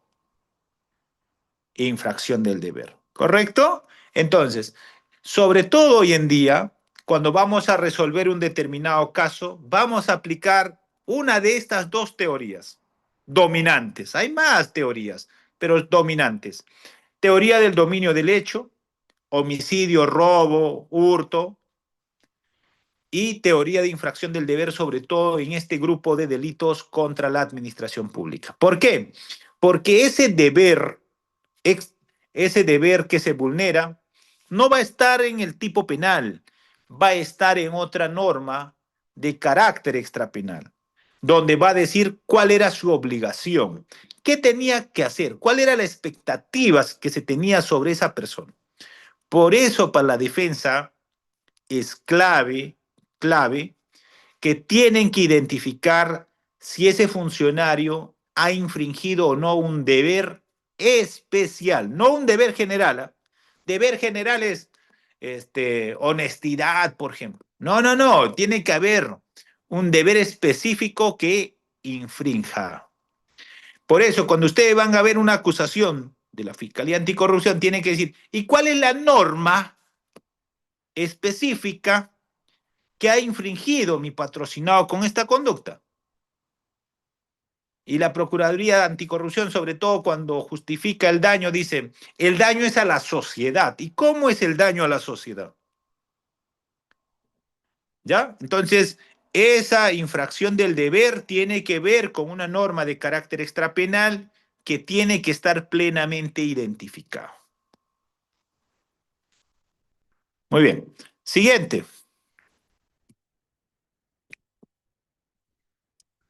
Muy bien. Entonces, este deber positivo, ¿no? Sobre todo de hacer el bien común. Ahora, ahí ustedes están viendo varias jurisprudencias y lo van a ver en el delito de colusión. Tiene que haber indicios de comisión de delito, no de infracción administrativa, no de desorden administrativo. Los desórdenes administrativos no son colusión, ¿ya? Acá tiene que tener relevancia penal esos indicios. Entonces, cuando usted va a litigar colusión, agarre la imputación y luego al costado marque. ¿Cuáles son esos indicios? Así como pulpito. ¿Han visto un pulpo? A ver, uno, dos, tres, cuatro, cinco, seis, siete, listo. A ver, ¿cuáles son esos indicios? Uno, dos, estos indicios superan el desorden administrativo o se convierten en indicios penales. Yo les pongo como ejemplo. Dice, es que para la aprobación del expediente solamente pasó 2 horas entre una área y otra área. Indicio. ¿Qué sería eso? ¿Un indicio penal o sería un indicio administrativo? Otro, le dicen, han realizado el trámite de una forma muy rápida, fuera de lo común. Pasaron, en el mismo día se hizo informes en la oficina A y B. ¿Ese será indicio penal? Pero si yo les digo, justo en el periodo del proceso de selección, hubieron llamadas telefónicas entre el particular y los miembros del comité. ¿Qué es? ¿Indicio administrativo o indicio penal? Va a ser indicio penal. Otro, justo cuando iban a aprobar el monto para lanzar a la proceso de convocatoria, hubo un correo electrónico, hubo una llamada telefónica. Ese es un indicio penal. Entonces, ustedes lo que tienen que buscar acá en colusión, recomendación, es agarren la imputación y empiecen a marcar cuáles son esos indicios. Esos indicios son indicios penales o solamente son indicios administrativos que pueden convertirse simplemente en desorden administrativo. Yo les pregunto, de que en una área se firme un documento y más tarde en otra área se firme otro informe, ¿eso será suficiente para decir hay colusión? En la administración pública, ¿habrá alguna norma que establezca que en tal área tiene que estar un documento tanto tiempo? Que primero tiene que estar 5 días en logística, luego en administración 7 días, no sé, en presupuesto 3 días. ¿No es cierto? Entonces, ustedes tienen que ver sobre todo en temas de colusión de ese modo. Identifiquen sobre todo indicios de naturaleza penal. Y una vez que identifiquen esos indicios de naturaleza penal, vean si hay concertación. Cuando van a litigar sobre colusión, ustedes tienen que enfocarse, como dice el norte, es concertación. No se vayan por otro lado. ¿Cuál es el dato? ¿Cuál es el indicio? ¿Cuál es la prueba que la Fiscalía está llevando sobre el tema de concertación. Pero se van a dar una sorpresa en este caso en concreto. La Fiscalía le gusta llevar a su jale. ¿Qué delito va a ser su jale? ¿Qué delito es su adjunto del delito de colusión? Negociación incompatible. La Fiscalía dice, si no pruebo colusión, me voy a ir por negociación. Negociación es lo más fácil de probar. ¿Ya? Negociación sí es facilísimo de probar. ¿Por qué? Ahí tengo que probar simplemente el interés indebido. Y el interés indebido se prueba documentalmente. ¿Ya? En cambio, la colusión es más complejo. Desde mi punto de vista, negociación incompatible, yo pruebo con documento. Digo, la propuesta técnica económica era de este modo. Estos señores admitieron esta propuesta pese a que no correspondía. Ahí está el interés. O no cumplía este requisito. Sin embargo, lo han admitido, le han dado una calificación X y luego le han otorgado la buena pro. Por eso negociación incompatible es más fácil. ¿Ya? Muy bien. Este interés indebido puede ser para sí o para otro. ¿Ya? Pero normalmente, ¿para quién va a ser? Negociación incompatible, ¿han visto para sí? ¿Alguien ha visto para sí? No. La gran mayoría de negociación incompatible es para otro. ¿Ya? Es para otro. Y aquí sí viene un tema. La fiscalía, sobre todo en este tipo de delitos de negociación incompatible, suele también incluir a los particulares. Pero creo que no es correcto. Ustedes también analícenlo. Si estamos diciendo que el delito se materializa en negociación incompatible, cuando este funcionario infringe esta norma de carácter extrapenal, entonces el delito está materializado. Ya no necesita que ese aporte del tercero. ¿Quién es el tercero? Ese particular. Muy bien. Entonces, en este tipo de delitos, la investigación, el procesamiento y el juzgamiento es totalmente distinto a los demás. Una recomendación antes que me olvide. Y yo les voy a hacer la pregunta. El perito contable, aquí siempre se van a topar con esto. ¿Está autorizado para analizar la ley de contrataciones del Estado?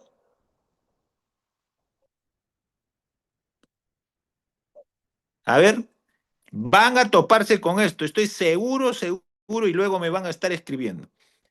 El perito contable, he visto muchas pericias, dicen, la ley de contrataciones, se tiran un rollazo como si hubiesen estudiado como nosotros derecho.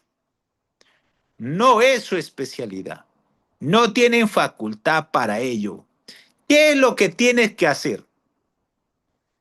Lo primero que tienes que establecer ahí es, como dice, te voy a cortar de cuello.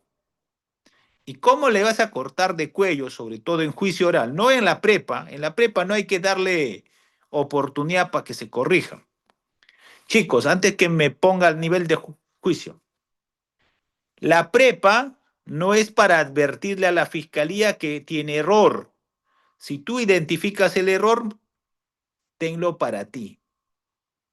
Porque cuando tú le adviertes a la fiscalía, puede hacer que se corrija, puede hacer que se subsane, y eso no te va a convenir. ¿Ya? Entonces, aquí sobre todo, en el tema concreto que estoy haciendo mención, hay que tener claro, perito en colusión o negociación incompatible, algunos llevan incluso en negociación, llevan peritos contables. El perito contable no tiene facultad para analizar temas normativos. Normativos. Ese señor no es perito normativo. ¿A quién deberían llevarle para que hable de norma? Ya les he dicho hace rato. ¿A quién debería llevar? ¿Contraloría? No, de norma. OCE, pues chicos, ya les he dicho hace rato. Testigo técnico, profesional de OCE, para que me explique de norma. ¿Queda claro esto, chicos? ¿Queda claro? ¿Sí? Ahora, si vamos a juicio oral, yo te voy a enseñar también para juicio, poniendo paréntesis. ¿Cómo lo vas a, como dice, guillotinar al perito de fiscalía que ha hecho análisis normativo? Fácil. Le vas a hacer contraexamen referido al aspecto jurídico. ¿Cómo le vas a hacer un contraexamen referido al aspecto jurídico? Primero para eso te vas a meter a la SUNEDU. SUNEDU es, ¿no, Reader ahora? SUNEDU, ¿no? ¿Reader? Sí, doctor. SUNEDU. Te vas a meter a la SUNEDU y con su registro le vas a buscar. Le vas a buscar si ese es un abogado contable. Ya, primer tips, ¿ah? Antes que hagas tonteras. Porque puede haber y hay abogados contadores o contadores abogados. Entonces, el primer punto te vas a meter ahí, lo buscas con su registro, dices, no, este simplemente es contador. Listo. Ahora sí, llevado esto al ámbito del contraexamen, si no registra, no puede hacer, pues. Chicos, yo les digo, ¿los bachilleres pueden hacer análisis jurídico? A ver, póngame pues ahí, ¿sí o no? Ya me voy, ya estoy con sueño, Reader. Creo que ahí los chicos ya quieren que me vaya. ¿Los bachilleres pueden hacer análisis jurídico? ¿Quién le da la autorización legal para que diga análisis jurídico? ¿Mm? Tiene que tener título, pues.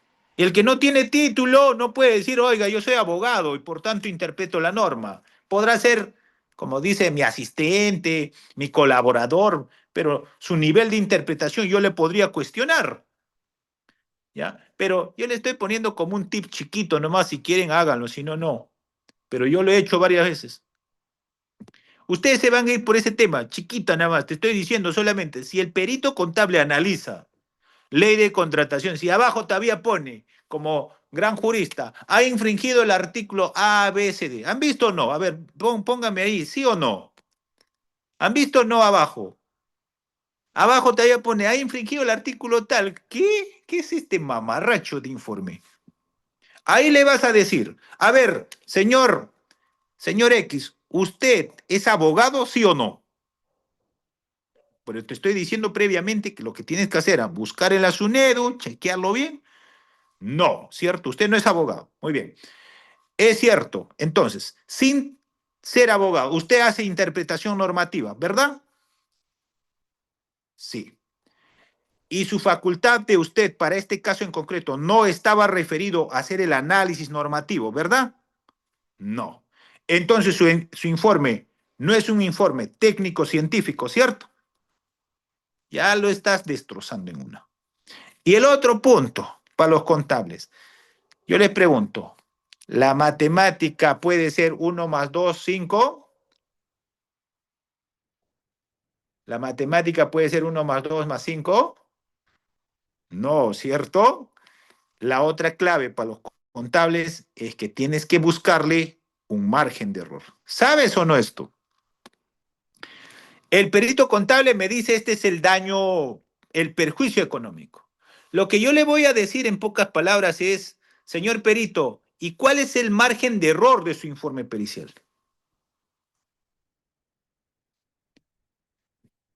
Dígame, ¿los informes contables pueden tener margen de error o no? A ver, ¿qué dicen? ¿Sí o no?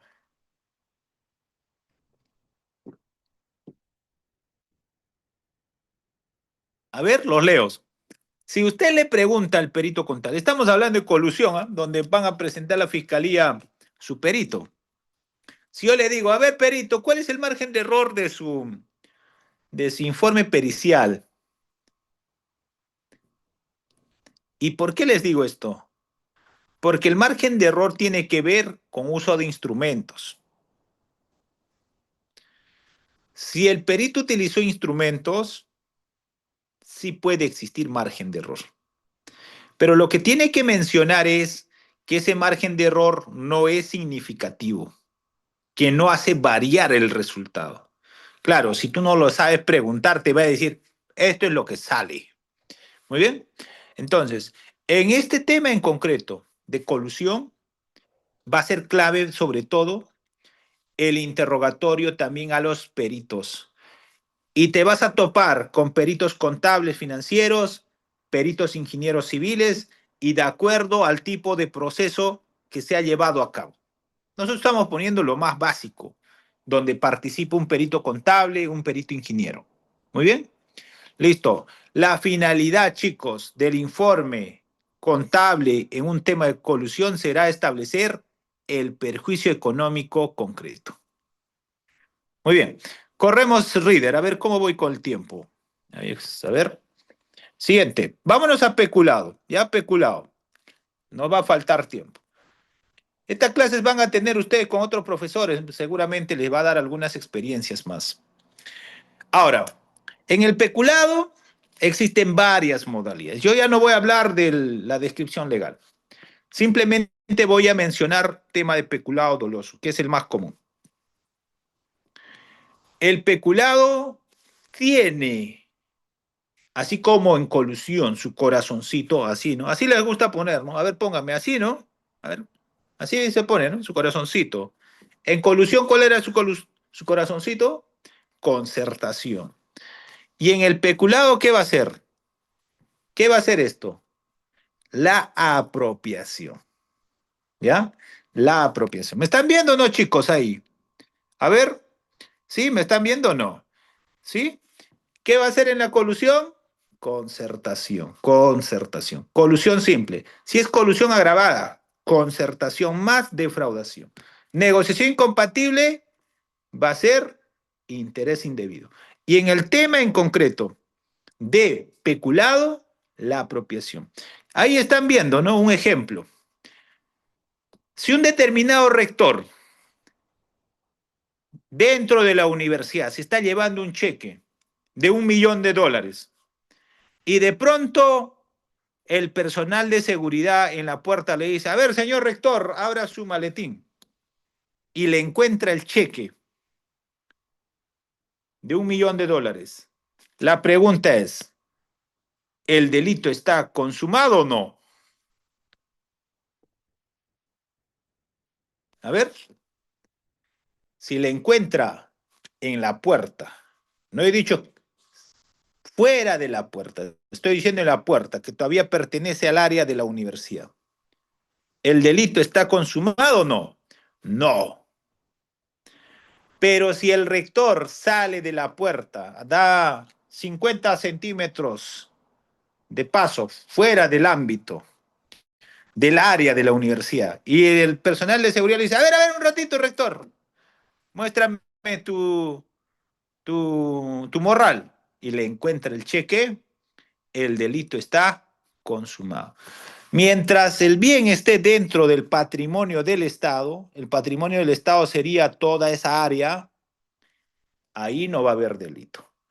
Cuando salga fuera de esa área y ese funcionario lo haga como suyo y tenga la posibilidad de disponer, el delito se habrá consumado.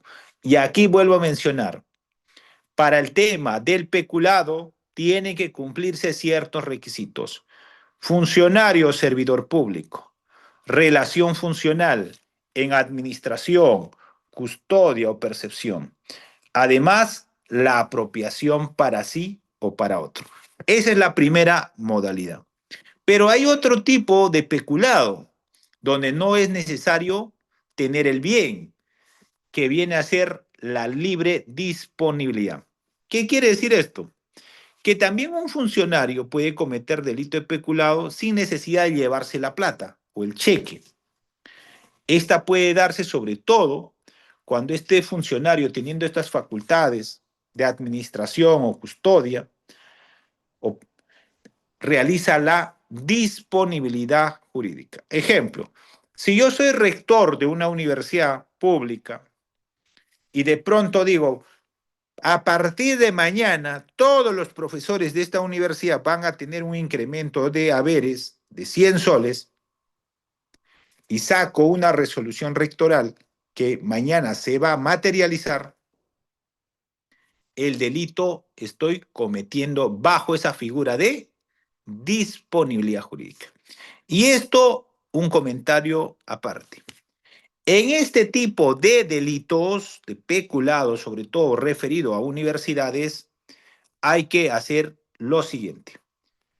¿Qué pasa si ese aumento de sueldos he hecho con el ingreso del CEPU? A ver, ¿saben qué es CEPU? ¿O saben qué es PRE? ¿Alguien ha ido a la PRE aquí? ¿Alguien ha ido a la PRE de alguna universidad? ¿Qué pasa si el rector dice, a partir de mañana voy a incrementar el sueldo de mis profesores, de los administrativos, con el ingreso del CEPU o de la PRE? ¿Habrá delito de peculado? A ver, chicos, pregunta. Yo he defendido a rectores que han sido condenados en primera instancia y en sala le hemos volteado la torta. Con un caso similar, 12 millones le estaban imputando. El juzgado colegiado entendió que este sí era peculado. Yo les pregunto, si el rector mañana dice, ¿sabe qué? Para todos mis profesores, mañana 100 soles, ya para todos, a partir de mañana. Y para los administrativos. Les digo, peculado, bajo esta figura de disponibilidad jurídica,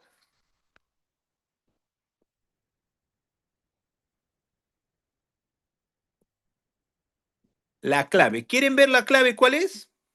¿Quieren saber cuál es la clave? Ya, listo. A ver, chicos, en este tema en concreto, lo que tienen, cuando van a defender a rectores o gente que está en el poder en las universidades, tienen que ver, sobre todo públicas, tienen que ver los fondos de transferencia, ¿es del MEF o los fondos son de lo directamente recaudado? Las universidades tienen autonomía económica. ¿Qué quiere decir en pocas palabras? Que con lo recaudado por CEPULA, PRE, el bolito, no sé cómo le llaman en cada ciudad, sí pueden hacer eso. Pero lo que no pueden hacer es con la transferencia que hace el MEF. Eso sí no lo pueden tocar para ese tema, por ejemplo, de incremento de haberes. Entonces, tu chamba, ¿cuál va a ser tuyo? A ver, ¿cuál sería tu chamba? ¿Cuál creen que va a ser tu chamba? Tu chamba va a ser ver si el dinero que han tocado es del MEF o es de lo directamente recaudado. Lo directamente recaudado, entiéndelo como su caja chica. ¿Ya? Entiéndelo así. Es como su caja chica que pueden utilizar para las necesidades que hubiese dentro de la universidad. ¿Quién tiene que demostrar eso?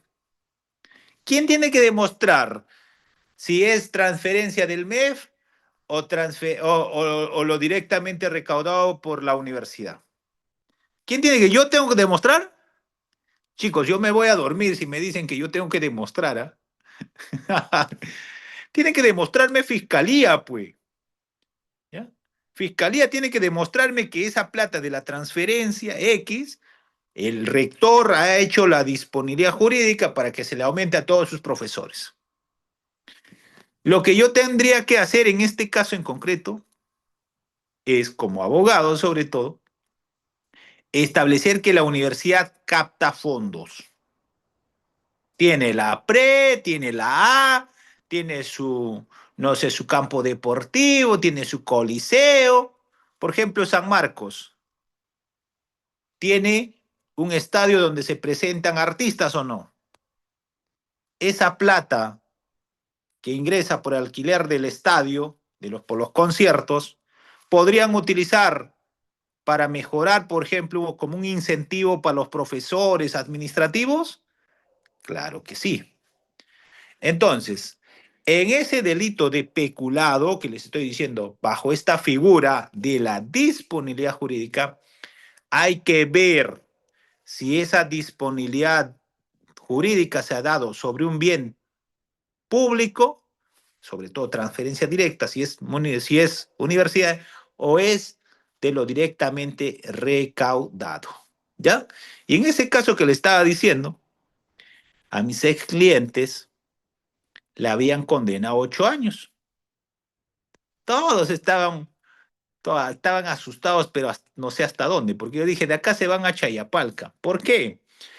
Porque en delito de peculado no existe, ¿qué no existe? No existe, ya les he dicho en antes, ¿no?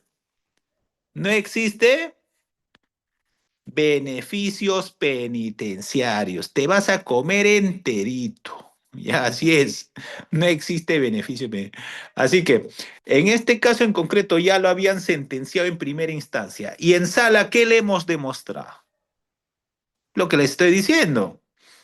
Aquí el juzgado no ha establecido con qué plata se hizo la disponibilidad jurídica. Dijo, es que han aumentado profesores. Oiga, eso no es suficiente. Como te estaba enseñando en el tema de colusión, aquí es necesario que tiene que establecer qué plata se ha dispuesto. Y aquí viene el tema. Si el autor es el rector, el que ha hecho la disponibilidad jurídica, entonces los cómplices, ¿quiénes serán?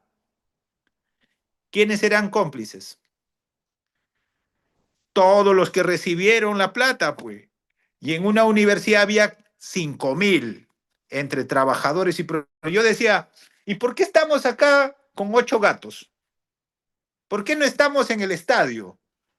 Porque acá hay 5.000 profesores, entre 5.000 personas aproximadamente, entre administrativos y profesores que han recibido, y ahí está, en la planilla. Esos deberían ser cómplices, pues. Muy bien. Entonces, estamos hablando del peculado por apropiación. No estoy hablando de otro tipo de peculado. Hay peculado culposo, peculado... No, acá estoy hablando de peculado por apropiación. No estoy hablando de peculado de uso, nada de eso. Ahora, en el tema de la tipicidad objetiva, en el tema de peculado doloso, siempre será un funcionario servidor público. Pero que tenga esto, capacidad de acuerdo a la función que cumple, de custodiar, percibir o administrar bienes o caudales. Para usted, claro, así ya antes que me vaya, clave, esa palabrita de administrar, custodiar o percibir tiene que ser expreso. Tiene que estar establecido expresamente. Acá no hay suposición. Acá no es que, eso se parece. No, no, no. Tiene que estar expresamente señalado en una norma de carácter extrapenal. ¿En qué norma vamos a encontrar normalmente esta, esta función específica? ¿En qué norma? Normalmente en el MOF, en el ROF, ¿cierto? O en algún documento de gestión interna donde se le encarga a esta persona realizar esa función específica. Si no tiene esa función específica, lo único que podría hacer esta persona es ser imputada como cómplice, pero no podrá ser como autor, ¿ya? Así que, otro ejemplito, si le tienen un caso de un alcalde, por ejemplo, ustedes revisen cuál es la relación funcional del alcalde, en este caso en concreto, con administración, custodia o percepción. No basta señalar de manera macro, genérica, para decir, el alcalde es máximo representante de la entidad, él es el que debe cuidar toda la plata. No, no, no, no. Existen normas extrapenales específicas que establecen quién es el encargado de custodiar, administrar o percibir. Muy bien, listo. Vamos con el siguiente. A ver, Reader. A ver, ¿cómo vamos? La vinculación funcional, ya les he explicado. El quebrantamiento de un deber, ¿ya? Listo. Siguiente. Modalidad de especulado. Hay varios, ¿no? En este caso en concreto. Pero la clave es apropiar. Antes que me vaya, ya creo que nos vamos. Antes que me vaya, no se me olviden, ¿ah? Concertación en colusión. Simple. Colusión agravada, concertación más defraudación. Colusión, chicos, colusión, interés indebido. ¿Y en peculado cuál era? En peculado, apropiación. Ahora, para en tema de peculado, va a ser necesario, sobre todo peculado agravado, una pericia contable. ¿Ya? El peculado simple no, porque el peculado simple se puede acreditar simplemente con una boleta, con cualquier documento, pero el peculado agravado requiere una pericia contable que me establezca el perjuicio ocasionado. Muy bien, siguiente. ¿Qué más nos queda? Perjuicio como elemento objetivo del tipo, listo. Siguiente. Sujeto pasivo. El sujeto pasivo siempre va a ser el Estado, ¿no? Muy bien. Bueno, hasta aquí llegamos con esto. Dolo, este tipo de peculado es doloso. Hay varios tipos de peculado. Estamos hablando de peculado doloso. No puede haber un peculado por negligencia, ¿ya? Ese es otro tipo de peculado, culposo. Ese es otro. Listo. Esto lo comete un funcionario teniendo pleno conocimiento de la conducta que va a efectuar, ¿no? Consumación en el mismo momento que se produce que sale del dominio público hacia el dominio privado. Ejemplo, si hoy es miércoles, imaginemos que es viernes, yo soy tesorero, digo, hoy día voy a salir a la fiesta porque el domingo me pagan y me llevo los 1.000 soles. Y el lunes a primera hora lo voy a meter los 1.000 soles. Si yo saco los 1.000 soles para divertirme y el lunes lo meto, yo les pregunto, ¿he cometido delito o no? Sí, pues sí. ¿Por qué? Estoy haciendo la plata del Estado como si fuera mío. Acá se sanciona eso. Cuando yo llevo del dominio público al dominio privado y tengo la posibilidad de disponer como si fuera mío. Muy bien, listo. Bueno, chicos, entramos entonces a la ronda de preguntas, Reader, por los minutos que quedan. Bueno, yo estoy con el celular. Buena hora que no se fue todavía la batería. Muy bien, muchas gracias, doctor Henry Coronado, y a cada uno de nuestros participantes que están en sesión de clase.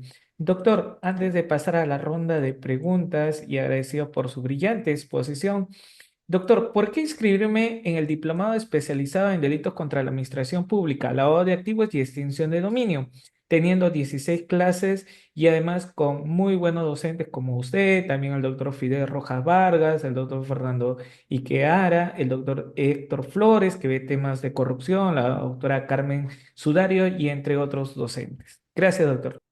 Bueno, primero porque van a tener buenos docentes. Pídanle que les señale sus experiencias, cómo han resuelto los casos. El tema normativo ustedes lo van a revisar, pero hay ciertas cosas que desde la práctica es mejor aprender. Segundo, tienen un buen temario, hay buenos profesores, aprovechen esto. Tercero, son los delitos más rentables hoy en día estos temas, ¿ya? Muy bien, así que inscríbanse, ahí está. Delitos contra la administración pública, lo que hemos comentado hoy. Viene el tema de lavado de activos, que es bien rentable, y extinción de dominio, las últimas modificatorias. Así que chicos, inscríbanse para que puedan profundizar sus conocimientos y luego puedan hacer buenos ingresos económicos. Muy bien, doctor Henry, muchísimas gracias. En este momento vamos a dar pase a la ronda de preguntas. Estimados colegas, también hacer mención, y justo le había compartido al doctor Henry, que los matriculados pueden dejar su número de celular porque se va a habilitar la grabación, materiales de lectura, también un compendio referente a cada delito con sus casaciones, jurisprudencia vinculante. Cada una de ellas va a estar en su campus virtual. Ahí por tal delito está su casación, ¿sí? Recurso de nulidad para que ustedes puedan verificarlo, ¿sí? Muy bien, entonces dejan su número de celular y a partir de mañana me estoy comunicando a ustedes, con ustedes, pero solamente los que se van a matricular nada más. Estimado Jefferson, ¿cómo estás? Muy buenas noches. Una pregunta, por favor. Gracias. Ya, muy buenas noches, doctor Reader, y muy buenas noches, doctor Henry. Bueno, primero gracias por una excelente ponencia. En cuanto a mi pregunta va a lo siguiente, si se puede configurar el delito de colusión si el funcionario no pactó con el contratista, pero actuó con conocimiento de un pacto ajeno. No, no, no, no. Tiene que haber, en este caso en concreto, el acuerdo colusorio. O sea, en el aspecto probatorio, ya eso es prueba, tú tendrías que demostrar que no hay ningún indicio que lo vincula. ¿A quién? A tu patrocinado sobre ese evento, ¿ya? Así que la gran mayoría de colusión, la fiscalía lleva indicios administrativos para convertirlo en tema penal. La clave, ya te he dicho, reporte de llamadas, levantamiento del secreto, de las comunicaciones y todo lo demás. Tienes que vincularlo. O sea, la fiscalía supone, pero tú demuéstrale en la actuación probatoria que no hay ese elemento de la concertación. Listo. Siguiente. Muchas gracias, doctor. Estimado Larry, una pregunta, por favor. Gracias. Gracias. Doctor Henry, buenas noches. El servidor público, digamos, el servidor público de algún gobierno regional que tiene la caja chica, pero esa caja chica, se lo retiene él, se lo lleva y lo Ujú. dispone, comete Peculado. y después lo devuelve, comete Peculado. delito, doctor. Peculado. Sí. Peculado es eso. Yo no puedo llevarme un sol de la administración pública para comprarme chupete en la esquina, ¿ya? Cuando sale del dominio público hacia el dominio privado y tengo la posibilidad de disponer como si fuera mi plata, el delito está materializado. El tema es prueba. La fiscalía que me pruebe que lo sacó del dominio público hacia el dominio privado y que tenía la facultad que, en este caso, de recaudar caja chica, por ejemplo.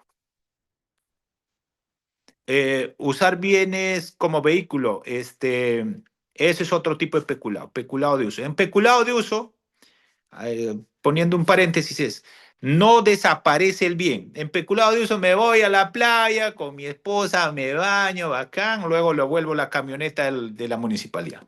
¿El bien ha desaparecido? No.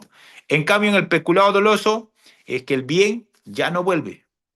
Ya no vuelve. Saco el unsol, me compro el chupete y ya desapareció el unsol. ¿Me dejo entender o no? Listo. Siguiente. Muchas gracias, doctor. Recuerden, estimados colegas, una pregunta, ser preciso y con cámara activa. Si no hay cámara, no hay pase. Estimado doctor Camilo, adelante, por favor. Una pregunta. Gracias, doctor Río. Buenas noches. Doctor Henry, gusto, un placer escucharlo, doctor, y que las experiencias que usted muy excelentes. Doctor, en el tema de la auténtico, que debemos identificar los indicios de delito y de los de infracción administrativa. Ocurre que varias entidades del Estado, en el cierre de año y cierre de ejercicio, Ujú, de la necesidad, digamos, de reactivar ejecuciones de saldo de obra, en los cuales ujú, incluso pueden hacer la contratación directamente con un proveedor. Pero ocurre que, viendo ese panorama, ¿no? Digamos, precipita la nulidad de convocatorias. ujú. Ah, ¿No? Usted señaló también el tema de los horarios. Muy bien, doctor, gracias por la precisión de que las horas, no existe una norma que precise cuántas horas debe resolverse el expediente y caminar de un área. Estos detalles, estos aspectos previos al proceso, constituirían, doctor, están dentro del marco del delito de colusión. Gracias, doctor, por su respuesta. ya, muy bien. No, primero hay que ver si estos funcionarios han esperado el último momento para hacer esta conducta, esta acción de contratar, de que el dinero no se pierda, como dicen, ¿no? Si no existe esa irregularidad administrativa, inicial o que pueda llevar a un direccionamiento, creo que no va a ser suficiente imputarle por colusión ni por negociación incompatible. ¿Ya? Pero ustedes aquí, chicos, sobre todo recomendación, identifiquen si ese es un indicio administrativo o es un indicio penal. ¿Ya? Claro, si han fraccionado y no han hecho nada durante todo el año, tenían para convocar y están esperando Navidad para lanzarlo y decir, véndeme antes que se vaya la plata, sí podría ser en este caso, o bien negociación o colusión, dependiendo al caso. ¿Ya? Recomendación es eso. Muy bien, siguiente. Muchas gracias, doctor Henry. Tengo a Fabiola. Fabiola, una pregunta, por favor. Gracias. A ver, Doctor, vamos. disculpe, el tipo penal de peculado doloso tiene dos verbos rectores, dice el que se apropia y el que utiliza. ¿Cuál es la diferencia entre ambos? No, es totalmente. Es como varón o mujer. Mira, el peculado doloso por apropiación es llevarse, hacer suyo el bien o el caudal. El peculado de uso es utilizo y lo devuelvo. Ejemplo, si esta es la tasa de la entidad, me llevo, luego traigo y no se ha desaparecido. Es como el carro. Si Rieder, alcalde de la municipalidad de Chiclayo, se va con su enamorada, ¿cómo se llama la playa, Rieder? La de Pimentel, el puerto de Pimentel. Pimentel, ahí está. Se va a la playa de Pimentel, alcalde de Chiclayo. Dice, hoy día me voy a la playa de Pimentel a comer mi cevichito de corvina. Y no lo utiliza el bien el carro para otra cosa, sino para ir a la playa, pasear. Ahí está haciendo uso de un bien, destinando para un fin particular. Pero el carro en la tarde, después que se ha ido a la playa, 5 de la tarde o 7 de la noche, ¿va a volver a dónde? A la administración pública. Va a volver nuevamente a la municipalidad de Chiclayo. ¿Ese que viene a ser? Peculado de uso. ¿Ahí se ha perdido el bien? No. Lo utiliza momentáneamente para un fin distinto, ¿cierto? Peculado de uso. En cambio, el peculado doloso sería, Rieder alcalde tiene un cheque de 1 millón, dice, ajá, con esto aseguré la vida. Saca el cheque fuera de la municipalidad y dice, bueno, ya es mío. Y nunca más vuelve el bien. Ahí viene a ser peculado doloso. ¿Quedó claro, doctora? Muy bien, doctor. Muchas gracias. Reader con los ejemplos. Bueno, a ver, ¿qué más? Muy bien, doctor. Muchas gracias. Ya saben, los que no se hayan matriculado solamente dejan su número de celular. La inversión es de 150 soles el diplomado. Y cerramos con dos más, con Eduardo y Eder. Eduardo, por favor, buenas noches. Una pregunta. Gracias. Doctor, primero agradecerle por su excelente ponencia. Bueno, mi pregunta, doctor, consiste pues en respecto, doctor, al delito de negociación incompatible, doctor. En este tipo de delitos es necesario que la Fiscalía solicite de repente el ROF o no, en este caso a efectos de poder verificar las funciones del servidor o funcionario público. Sí, sí es necesario. Sí, sí es necesario. Porque en colusión y negociación incompatible se necesita la relación funcional, ¿ya? Directa o indirectamente puede haber eso, ya que haya intervenido. No tienen que centrarse en papeles. Si ustedes son parte de la fiscalía, olvídense de los papeles. Busquen indicios fuera, ¿ya? Tienen que ser como pulpos, pues. Ya listo. Siguiente, ¿con quién me voy? Muy bien, doctor. Muchas gracias. Con Eder Velázquez. Adelante, estimado Eder. Con usted cerramos. Buenas noches, doctor. Muchas gracias por compartir los conocimientos con este grupo. Doctor, el tema es el siguiente. El informe legal que emite el asesor el abogado asesor legal externo de una municipalidad, en la cual sustenta, ¿no?, la compra directa, recomienda, ¿no?, la compra directa por desabastecimiento. El suscribir ese informe le hace cómplice del delito de colusión. No, ningún informe jurídico lo convierte en cómplice. ¿ya? Ahí el poder de decisión está en el área usuaria, en los que llevan a cabo el proceso de elección. Gracias, Ahí, doctor. ese tendría que haber intervenido con las llamadas telefónicas, correo, oye, ¿sabes qué? Este es mi pata, ya este que gane. Ahí sí, pues. Si no, no. Listo, nos vamos.